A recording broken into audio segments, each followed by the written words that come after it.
നിയമസഭാ തെരഞ്ഞെടുപ്പിനുള്ള കോൺഗ്രസിന്റെ 31 പേരുടെ പട്ടികയ്ക്ക് അംഗീകാരം. ആദ്യ പട്ടികയിൽ എംപിമാർ ഇല്ലെന്ന് മധുസൂദനൻ മിസ്ത്രി പറഞ്ഞു.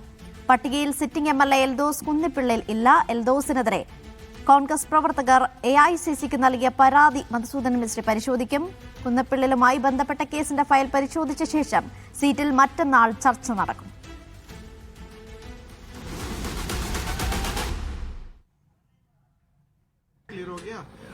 बाय एंड लार्ज 31 मेरे ख्याल मुझे टोटल एग्जैक्टली आज जो पैनल था वो बाद में लेंगे हम लोग.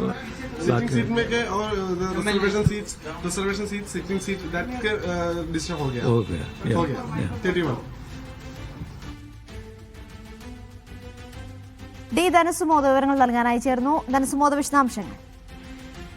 31 പേരുകളാണ് ആദ്യ പട്ടിക അംഗീകരിച്ചത് എന്നുള്ളൊരു കാര്യമാണ് ഡൽഹിയിലെ ചർച്ചയ്ക്ക് ശേഷം മധുസൂദനൻ മിസ്ത്രി അറിയിച്ചിരിക്കുന്നത്. ഇതിൽ 19 സിറ്റിംഗ് എംഎൽഎമാരെ ഇടം പിടിച്ചിട്ടുണ്ട്. ഇത് എൽദോസ് കുന്നപ്പിള്ളിയുടെ കാര്യത്തിൽ മാത്രമാണ് ഒരു പരാതി വന്നതിനെ തുടർന്ന് ചർച്ചയ്ക്ക് വേണ്ടി 13-ാം തീയതി അത് വിശദമായി ചർച്ച ചെയ്യാൻ വേണ്ടി മാറ്റിയിരിക്കുന്നത്. ഈ ചർച്ചയ്ക്ക് ശേഷം എൽദോസിന്റെ കാര്യത്തിൽ ഒരു തീർപ്പ് കൽപ്പിക്കാം എന്നുള്ളൊരു കാര്യമാണ് എത്തിയിരിക്കുന്നത്. എറണാകുളം ജില്ലയിൽ നിന്നുള്ള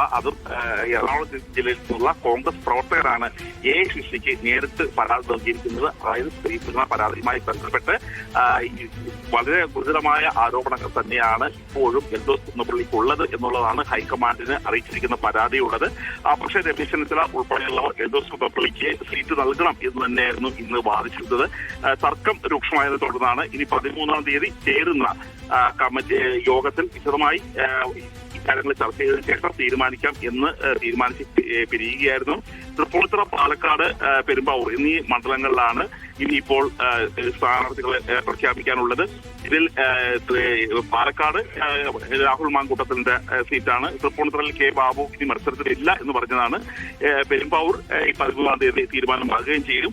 മാത്രമല്ല ഇനിയിപ്പോൾ എംപിമാർ മത്സരിക്കുമോ എന്നുള്ളതായിരുന്നു പ്രധാനപ്പെട്ട ചോദ്യം. ഏതായാലും ഈ 31 പേരെ പരിഗണിച്ചു കഴിഞ്ഞപ്പോൾ അതിലൊന്നും എംപിമാരുടെ കാര്യമില്ല എന്നുള്ളൊരു കാര്യം തന്നെയാണ് അറിയിച്ചിരിക്കുന്നത്.